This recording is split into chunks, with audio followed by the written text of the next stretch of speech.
Hello bytes. இன்னைக்கு நல்லா அடிக்கிற வெயிலில் மோர் குழம்பும் கோவக்காய் ஃப்ரையும் தான் ட்ரை பண்ணியிருந்தேன். ஸோ மோர் குழம்பு வந்து வீட்லேயே நல்லா சூப்பராக தயிர் க்ரீமியாக போட்டிருந்தேன். அதில் தான் இன்னைக்கு மோர் குழம்பு செஞ்சிருந்தேன்.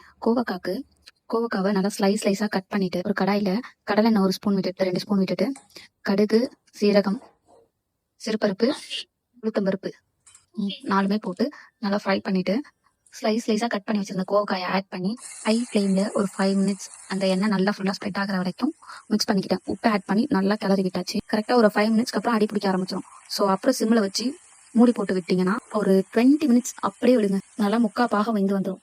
அதுக்கப்புறம் நமக்கு தேவையான மிளகாத்தூள், வீட்டு மிளகாத்தூள் 2 ஸ்பூன் ஆட் பண்ணி 5 மினிட்ஸ் அப்படியே சிம்மில் மூடி போட்டு கிளறி விட்டோம்னா கோவக்காய் நல்லா ப்ரான் மாதிரி சுருண்டு வர ஆரம்பிச்சிடும். சூப்பராக இருக்கும் அந்த டேஸ்ட்டு. முன்னாடி அந்த மிளகாத்தூள் ஆட் பண்ணும்போது கொஞ்சமாக பெருங்காயம் ஆட் பண்ணி நல்லா மிக்ஸ் பண்ணி 5 மினிட்ஸ் மூடி போட்டு அப்படியே விட்டுருங்க. இப்போ மோர் குழம்புக்கு ஆல்ரெடி அரிசி ஊற வச்சிருந்தீங்களா காலையில் சாதத்துக்கு, அதுலேருந்து ஒரு 2 ஸ்பூனும் ஆல்ரெடி பருப்பு 1 ஸ்பூனும் ஊற வச்சிருந்தேன், தோரம் பருப்பு.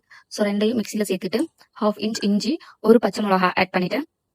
சும்மா ஒரு 3 பல் பூண்டு, கொஞ்சமாக மஞ்சள் தூள், பெருங்காயம், உப்பு எல்லாமே சேர்த்து நல்லா ஃபைன் பேஸ்ட் மாதிரி அரைச்சி எடுத்துக்கலாம். ஸோ மோர் குழம்பு தாளிக்கிறதுக்கு பாத்திரத்தில் 1 ஸ்பூன் எண்ணெய் விட்டு அதில் கடுகு ஆட் பண்ணி கடுகு பொரிஞ்சதும் நம்ம அரைச்சி வச்சிருந்த பேஸ்ட்டை அதில் ஆட் பண்ணி கொஞ்சம் டம்ளர் அளவு தண்ணி ஆட் பண்ணி நல்லா கிண்டிக்கிட்டே இருப்போம். ஏன்னா கெட்டி போடும், கைவிடாமல் நல்லா கிண்டிக்கிட்டே இருந்தால் நல்லா ஒரு க்ரீமி மாதிரி வரும் பாயாசம் கன்சிஸ்டன்சி. ஸோ வந்ததுமே ஸ்டவ் ஆஃப் பண்ணிட்டு மிக்சியில் அடித்து வச்சிருந்த தயிரை ஆட் பண்ணிக்கோங்க. ஏன்னா இல்லாட்டி திரிஞ்சிடும், ரொம்ப ஹீட் இருந்தால். அதனால அடுப்பை அணைச்சிட்டு தயிரை ஆட் பண்ணி நல்லா கைவிடாமல் கிண்டிட்டு இருந்தீங்கன்னா சூப்பரான மோர் குழம்பும் கோவக்காய் ரெடி ஆயிடுச்சு. ஓகே, நாளைக்கு சமைப்போம்.